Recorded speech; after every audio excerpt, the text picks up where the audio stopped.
Hello and welcome to my series of tips about outsourcing to the Philippines and hiring Filipino virtual assistants.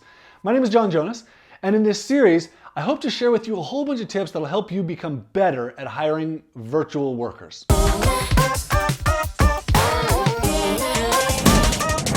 Tip number one, daily communication. So for me, communicating daily with outsourced workers, with virtual workers, is critical. And this is where most people make their biggest mistake. If you don't communicate daily with people in the Philippines, it causes all kinds of problems. So let me tell you how I prefer to communicate.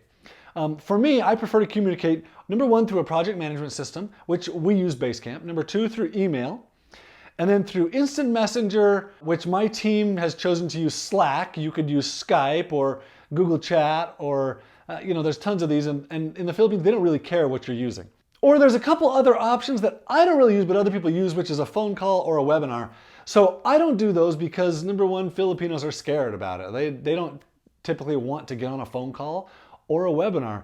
Now, they do want to see you communicate with them. And so the way I do that and the way I accomplish that is I use Snagit, which is a screen capture, screen recording software that lets me record my screen and my voice, and I can talk through processes with them.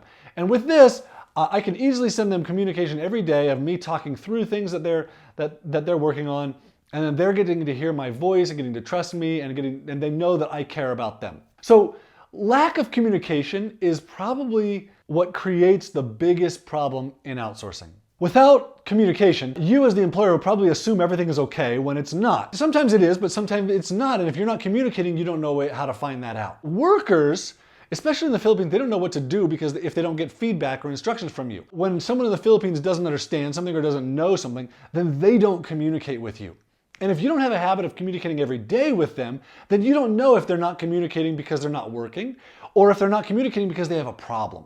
And typically, it's not because they're not working, it's because they have a problem if they stop communicating. So this is a big reason why the daily communication is so important. When daily communication breaks down, then all kinds of processes break down with hiring Filipino VAs. So what should be in your daily communication? So I ask my people to send me 3 things in their daily communication, in their daily reports. Number 1, what did you work on today? Number 2, what problems did you run into? And number 3, how can I help you? Now, they don't always answer all three of those questions, but having a specific thing that they're gonna answer helps them to send a daily report. What did you work on today is so important. So this kind of structured daily reporting from them helps in 2 ways. Number 1, it makes your employees accountable. Like if they didn't work on something today, they have a hard time telling you what they worked on today. Number 2, it lets you know that the tasks and projects that you have going on are getting worked on so that you can put those things out of your mind and you can focus on more important things like making sales. Whereas if you're focusing on those things that they're working on, then you're really working kind of in your business, and letting them report to you daily lets you kind of step away and work on your business. The daily communication, not only does it maintain the relationship and make sure work is getting done, but it helps you become a better manager and a better CEO of your business. And that's my number 1 tip is daily communication. Required of them, make sure you communicate every day.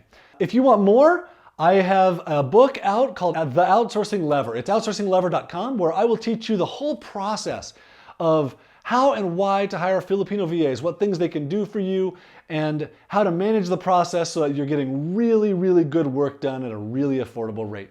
Again, outsourcinglever.com. My name is Jonas, and this is my series of tips about how to outsource to the Philippines.